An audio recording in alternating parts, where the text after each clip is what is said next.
नमस्कार दोस्तों, मैं हूं लोकेंद्र मिश्रा और आप सबका स्वागत है इस वीडियो में। मॉडर्न इंडियन हिस्ट्री का ये वीडियो नंबर 5 है। इस वीडियो में हम बात करने वाले हैं भारत में जो क्षेत्रीय ताकतों का उदय हुआ, जो क्षेत्रीय शक्तियों का उदय हुआ उसके बारे में। देखिए, पिछले क्लासेस में हमने जो बात की वो बात की थी कि मुगल वंश का किस तरह से पतन हो जाता है। उत्तर मुगल काल के जो शासक होते हैं वो योग्य नहीं होते हैं, इसकी वजह से नए नए क्षेत्रीय शक्तियों का उदय हो जाता है। प्लासी और बक्सर का युद्ध भी हमने देखा है इसी सीरीज में। प्लासी और बक्सर वाला युद्ध भी प्लेलिस्ट में ऐड कर दिया गया है, उसको आप लोग देख लीजिएगा। वो मैंने पहले ही बनाया था, उसको बस प्लेलिस्ट में ऐड कर दिया गया है। अब देखिए, ये किस परीक्षा के लिए उपयोगी है, तो किसी भी परीक्षा में जहां पर आधुनिक भारत का इतिहास पूछा जाएगा उसके लिए महत्वपूर्ण है।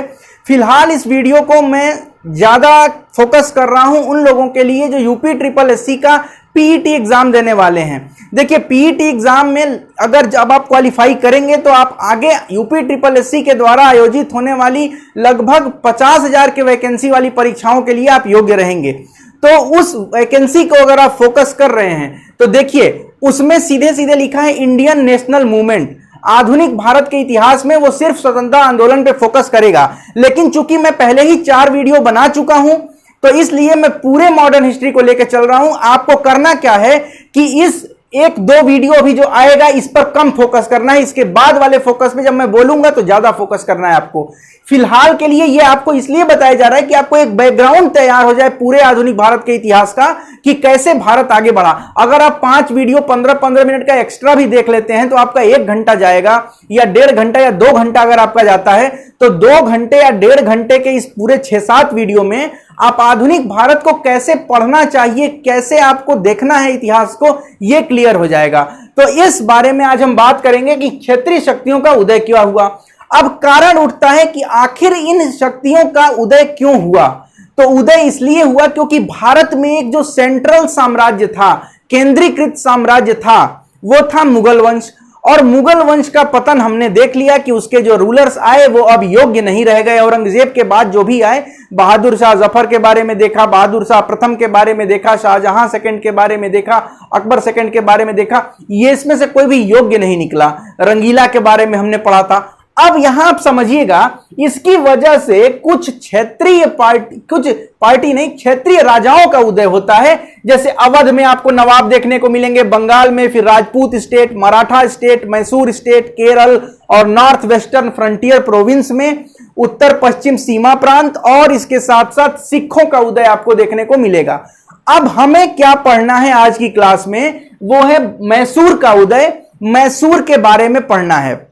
तो इसको आप डिटेल में समझिए कि क्या होता है, कैसे मैसूर में हैदर अली आता है और कैसे मैसूर में टीपू सुल्तान आता है।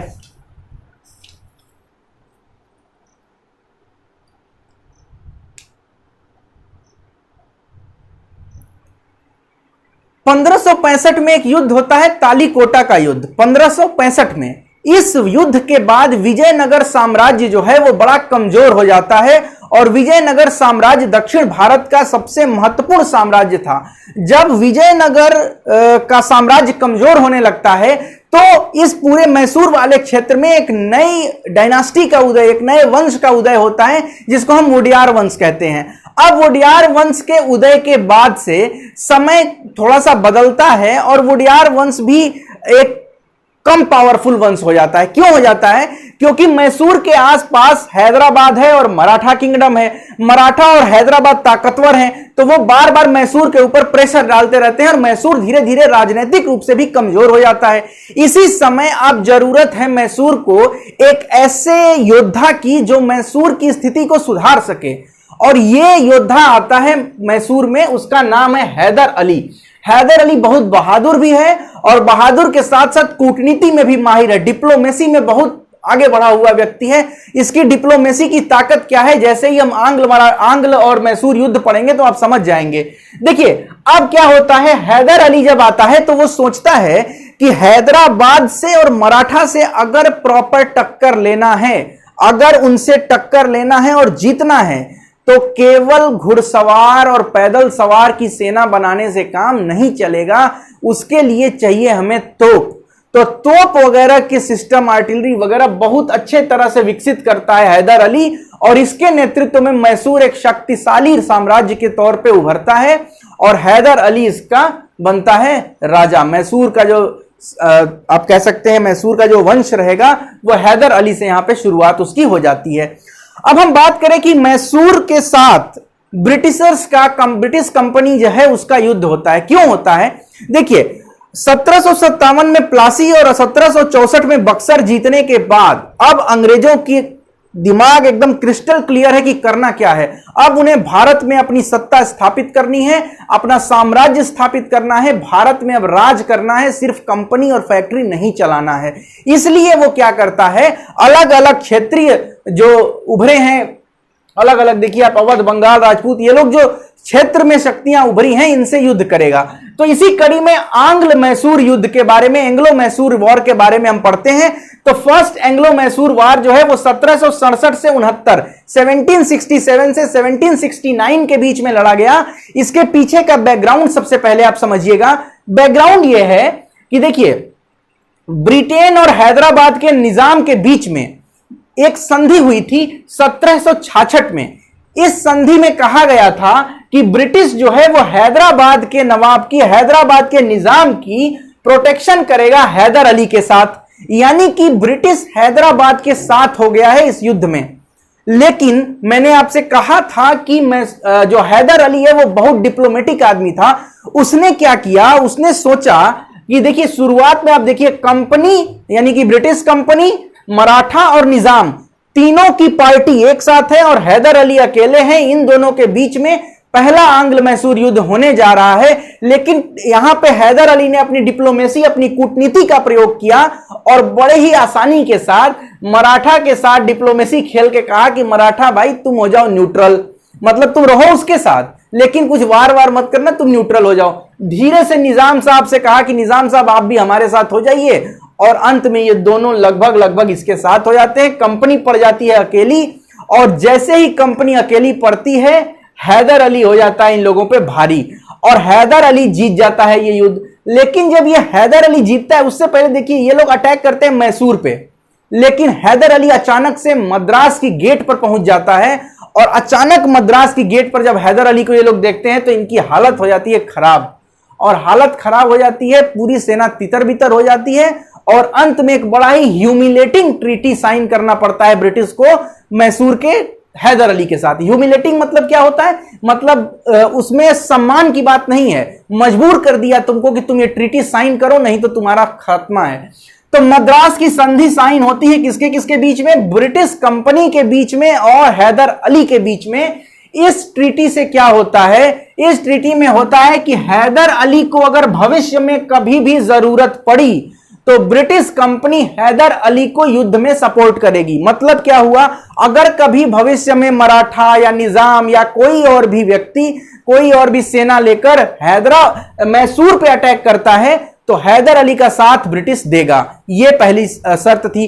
दूसरी शर्त थी एक्सचेंज ऑफ टेरिटरीज, यानी एक दूसरे की जो क्षेत्र आप लोग कब्जा किए हुए हैं वो एक दूसरे को दे देते हैं। खैर अब हम आते हैं सेकेंड एंग्लो मैसूर वार। इसका बैकग्राउंड क्या था, देखिए पहले ट्रीटी में कहा गया है कि British will help Haider Ali, लेकिन ब्रिटिशर्स ने हैदर अली की सहायता नहीं की। कब, 1771 में। मराठाओं ने 1771 में हैदर अली पर अटैक कर दिया। ट्रीटी साइन हुई है 69 में। इसके हिसाब से हेल्प करेगा कौन, ब्रिटिश हेल्प करेगा हैदर अली की। मराठा ने अटैक किया, हैदर अली को विश्वास था कि ब्रिटिश मेरा दोस्त जो ट्रीटी साइन किया है वो मेरा साथ देगा और ब्रिटिशर्स ने यहां पे दे दिया धोखा, ब्रिटिश ने साथ नहीं दिया।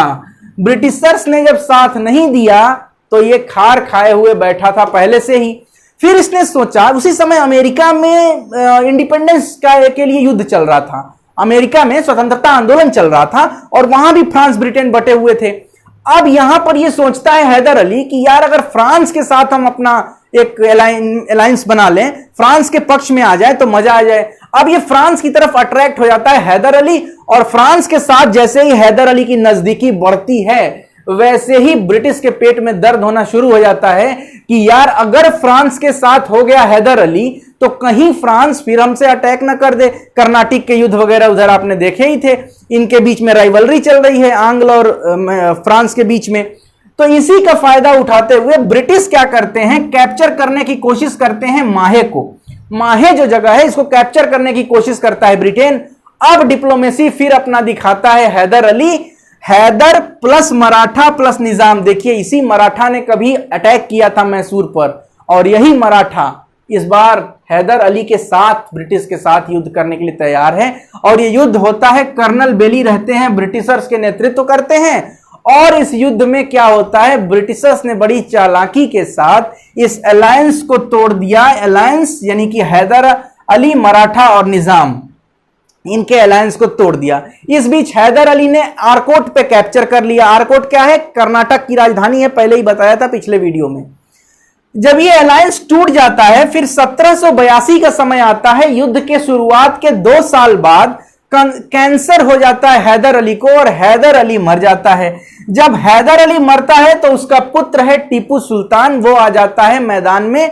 लेकिन चूंकि सेना को बहुत सारा नुकसान हो चुका था और हैदर अली जैसा वीर और बहादुर और डिप्लोमेट मारा जा चुका था कैंसर की वजह से, तो टीपू सुल्तान इस युद्ध को 2-2.5 साल आगे तो ले जाता है, मगर कुछ विशेष फायदा नहीं होता है। और जो सेकेंड एंग्लो मैसूर वार है, यह बिना किसी निर्णय के समाप्त हो जाता है। मतलब ना कि इस युद्ध में मैसूर जीतता है और ना ही इस युद्ध में ब्रिटिश कंपनी जीतती है। और अंत में एक संधि होती है जिसको हम मैंगलोर की संधि के नाम से जानते हैं। और मैंगलोर की संधि में यही होता है कि एक दूसरे की टेरिटरी जो है वो लौटा दी जाए, एक्सचेंज ऑफ टेरिटरी हो जाता है, और यहां पर सेकेंड एंग्लो मैसूर वार समाप्त हो जाता है। तो अब हम बात करते हैं थर्ड एंग्लो मैसूर वार की। अब इसमें क्या होता है, देखिए सबसे पहले आप इसको समझिए कि बैकग्राउंड क्या है। यह युद्ध 1790 से 1792 तक चला।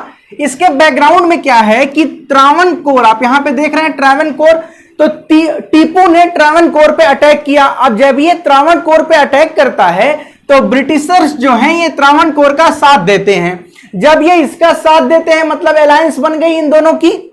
अब ब्रिटिशर्स किसके खिलाफ हैं, टीपू के खिलाफ। ब्रिटिश क्या करते हैं, फिर से एक नई अलायंस बनाते हैं, और वह अलायंस होता है ब्रिटिश प्लस निजाम प्लस मराठा।